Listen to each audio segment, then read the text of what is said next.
Continuando com as explicações do Alter Rebbe, nós estávamos vendo como o Rav Shneur Zalman nos explica esse aspecto de que a Torá tem um efeito duplo, simultâneo. Por um lado, a Torá é chamada de vigor porque ela fortalece a alma divina e ao mesmo tempo ela também tem esse aspecto debilitante, enfraquecedor, porque ela enfraquece a alma animal. Então, diz o Alter Rebbe, baseado no que foi exposto acima, nós podemos e vamos entender de onde a Torá tem essa força de energizar a alma divina e de enfraquecer o lado físico, corpóreo, o lado materialista da pessoa.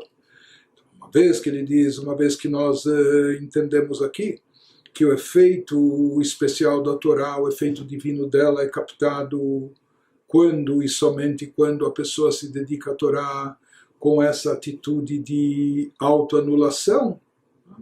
Então, quando a pessoa consegue se esvaziar de si própria, do seu egocentrismo, da sua individualidade, isso significa rechaçar o lado oposto, o lado contrário da alma divina.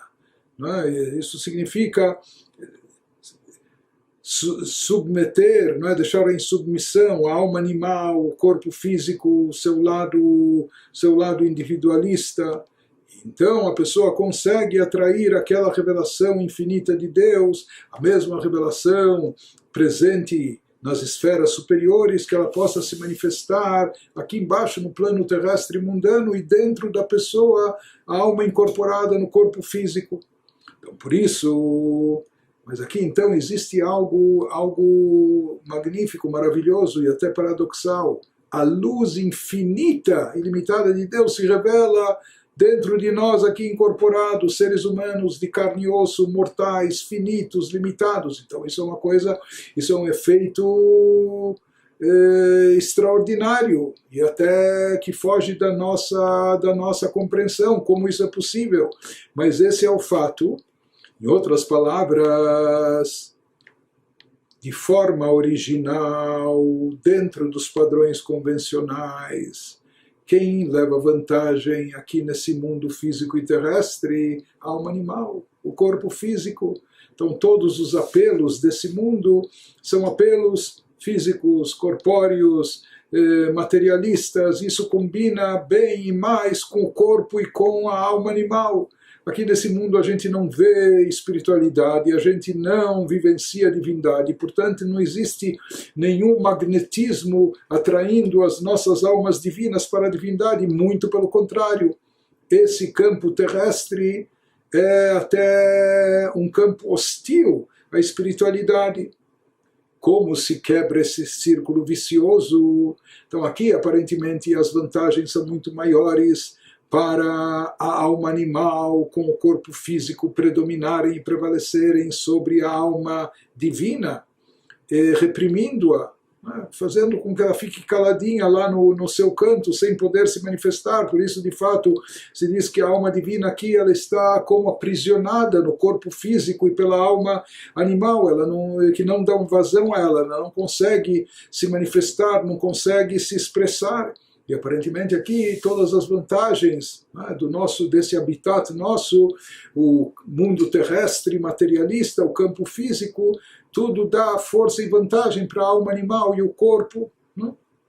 Como que se rompe essas barreiras? Então ele nos diz, quando se revela uma luz divina infinita, uma luz transcendental, uma luz divina acima das leis do universo, acima das regras da natureza, algo que é mais poderoso, algo que é sobrenatural, que está acima da natureza. E, portanto, de fato, a natureza do nosso mundo é o que o nosso mundo, as suas características são o físico, o material, o corpóreo, etc. Isso leva vantagem. Como quebrar essa vantagem? Somente com a revelação de uma luz superior, de uma luz infinita, transcendental, que está acima do mundo e do universo. Como se atrai, como se obtém essa revelação? Através do estudo da Torá, isso que nós falamos, esse poder foi dado no Monte Sinai, essa grande novidade da entrega da Torá, além da Torá em si, o efeito que a Torá produz, a possibilidade de atrair divindade infinita para o nosso mundo finito, para dentro de nós mesmos, com o nosso corpo físico limitado, etc. Então, por isso, o estudo da Torá produz esse efeito maravilhoso. Por isso, o estudo da Torá é capaz de energizar e de dar poderes especiais para a alma divina incorporada aqui, praticamente encarcerada no corpo físico, etc. Então, no momento que a alma divina é energizada e ela recebe esse poder, esse vigor que vem através do estudo da Torá, o Mimele Tushial esse Trachra, então automaticamente e simultaneamente isso enfraquece e debilita o lado oposto, o lado contrário da Kedushá, o lado contrário da santidade. Como nós já explicamos acima, isso a gente já tinha tocado nesse assunto anteriormente, quando nós explicamos e falamos que, de fato, a força, o poder de conseguir se libertar da espiritualidade, conseguir se manifestar, mesmo e apesar do lado corpóreo e físico da pessoa que predomina, isso acontece somente com uma revelação maior, uma revelação que está acima do corpo, da matéria, acima dos padrões da natureza mundana, através da revelação da luz infinita de Deus. E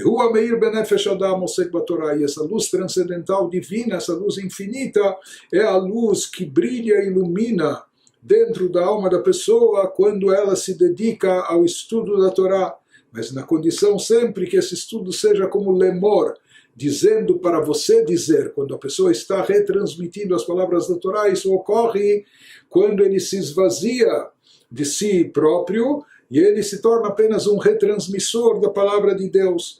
No momento que ele permite que as palavras, se esvaziando de si mesmo, ele permite que as palavras de Deus fluam através da sua boca, uma vez que a Torá é a própria divindade, a Torá e Deus são uma coisa só, portanto ele atrai divindade infinita e ilimitada para dentro de si, e com isso a alma divina é fortalecida, é energizada e ela pode superar todas as limitações que lhe são impostas pelo corpo físico, pela alma animal, pelo mundo materialista nosso, pelo plano terrestre, etc. Prossegue o Alter Rebbe e nos diz, Vezeu Anochi Hashem Elokecha, continua o Alter Rebbe agora nos explicando o sentido espiritual místico do primeiro mandamento divino, aquele que fala, eu sou Deus, teu Deus, que te tirou da terra do Egito, como acreditar em Deus, ter consciência da sua existência. Então, o versículo, literalmente, traduzindo, é esse que nós falamos, eu sou Deus, teu Deus, que te tirou da terra do Egito. Nos diz o Alter Rebbe o que significa isso, o efeito espiritual, o lado mais profundo, o que produziu esse mandamento ao escutarmos no Monte Sinai, que Bekabalat Torah nimshach bechinat anochi. Na hora da entrega da Torá, se atraiu para nós, foi atraído para o mundo, para o plano terrestre, o conceito do Anochi. Anochi significa eu. Dehainu Anochi mamash. O que significa aqui? Deus falando, eu sou Deus, teu Deus. Quem é esse? O que é esse eu? Eu na essência, realmente eu. Atzmutou Mahutou Itbarach sobre a essência transcendental de Deus, a essência divina que transcende todo o universo, aquela luz e revelação divina que não pode ser contida no universo, por isso ela abarca, ela envolve, ela cerca o universo, mas ela não pode ser contida dentro dele. Então, assim se fala, assim explicam os livros racídicos, eu sou Deus, teu Deus. Daí, na verdade, começa com eu, Anochi.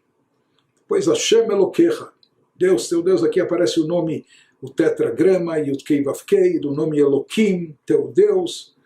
Mas os livros racídicos dizem que existe uma distinção entre os nomes de Deus e a essência de Deus.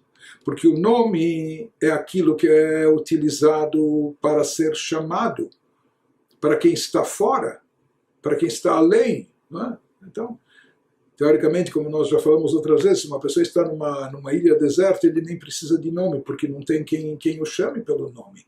O nome é colocado e é dado para que outros possam chamá-lo pelo nome. Da mesma forma se diz que existem os 7 nomes sagrados de Deus. De fato, são nomes sagrados com uma santidade muito elevada, etc. E eles representam manifestações da divindade. Mas a Kabbalah nos explica que eles são ainda apenas nomes. O nome indica um reflexo, né? Como uma pessoa pode se identificar, até quando o chamam pelo nome, ele se volta e atende, etc. Mas o nome não é ainda a essência do ser, o nome é apenas um reflexo da pessoa, no caso, né? Em relação a Deus também, os nomes são sagrados, mas os nomes estão associados, cada um dos nomes, a uma das sefirot, aos atributos divinos. Os nomes são manifestações de Deus e, portanto, os nomes são ainda apenas um reflexo da divindade. Porém, a essência da divindade está expressa no quê? No eu. Eu sou Deus, teu Deus. Quando se fala eu, Deus se refere ao eu divino, é a essência de Deus, acima dos nomes da nomenclatura mesmo sagrada. Eu, aquilo que reflete a própria essência divina. Ele nos diz que na hora da entrega da Torá se manifestou e se revelou para o povo de Israel a própria essência de Deus, que está acima até dos nomes sagrados, dos atributos sagrados de Deus. Que Bekabalat Torá Nimshach Bechinat Anochi, e esse aspecto de poder se vincular à essência divina, transcendental, isso nos foi entregue na outorga da Torá, por ocasião da outorga da Torá, isso foi atraído junto com Anochi, no momento que Deus falou, se dirigindo para todos nós, para cada um de nós, eu, na minha essência, sou Deus, teu Deus, a essência de Deus que transcende o universo. Então, esse poder que existe na Torá, que dá força para a alma divina, e ao mesmo tempo enfraquece o lado contrário à santidade. Por que enfraquece? Porque fortalece a alma divina, porque envolve uma revelação, e não somente uma revelação qualquer, mas a revelação da luz infinita de Deus contida dentro da Torá. Ele nos fala, isso está indicado no primeiro mandamento, primeiro dos 10 mandamentos, quando Deus se manifesta dizendo eu. Antes de tudo, Anochi, aqui vou aparecer eu mesmo, não eu em pessoa, mas eu na minha essência, mais do que os próprios nomes. Perush Anochi Kayalatzmuto Mahuto Itbarach, Hasober Kulamin, a essência transcendental de Deus que está acima por completo dos universos espirituais, o físico. Dei Kabbalat Torah Nimshach Bibnei Israel, e através da outorga da Torá, do recebimento da Torá, essa revelação foi atraída dentro de Bnei Israel. Uma vez que, como nós falamos, a Torá expressa a própria essência divina. Interessante que esse mesmo termo, essa mesma palavra, Anochi, eu, que indica a essência de Deus, nós encontramos no parágrafo do Shema Israel. Também, quando ele se refere às palavras da Torá, como Shkatuv, Vehayu Advarim Haele, Asher Anochi Metzavecha Hayom Al Levavecha. Depois de falar, nosso Deus é um, amará a Deus com todo o teu coração, toda a tua alma, todas as tuas posses, etc. Em seguida prossegue o Shema e nos diz, Vehayu Advarim Haele, que essas palavras que eu te digo hoje, essas palavras da Torá, Asher Anochi Metzavecha, que eu, Deus, estou te ordenando hoje. Aqui novamente aparece a palavra Anochi, associada com as palavras da Torá. Anochi significa eu, que indica a essência de Deus, a essência transcendental divina, sobrenatural, acima das limitações do universo, onde isso se encontra presente nas palavras da Torá, que eu, Deus, essência de Deus, eu na minha essência te ordeno hoje. Então isso que nós falamos também no Shema, uma vez que esse Anochi, esse eu, indica, como nós falamos, a própria essência divina, isso está embutido dentro da Torá. Como nós falamos, o Zohar nos traz, Deus e a Torá são uma coisa só. Por isso, através dessas palavras, quando a pessoa se dedicar a essas palavras da Torá, assim nos diz o Shema, Nimshach Anochi, com isso a pessoa se vincula, se conecta ao Anochi, ao eu divino, a própria essência de Deus, ele consegue atrair revelação dessa luz infinita de Deus, dessa luz transcendental, acima do universo, ele consegue atrair isso para dentro de si, aqui no mundo, mesmo no mundo terrestre, mesmo no corpo físico, mesmo no campo material, ele faz brilhar a luz divina, a luz da essência divina, que transcende todos os limites e todas as barreiras.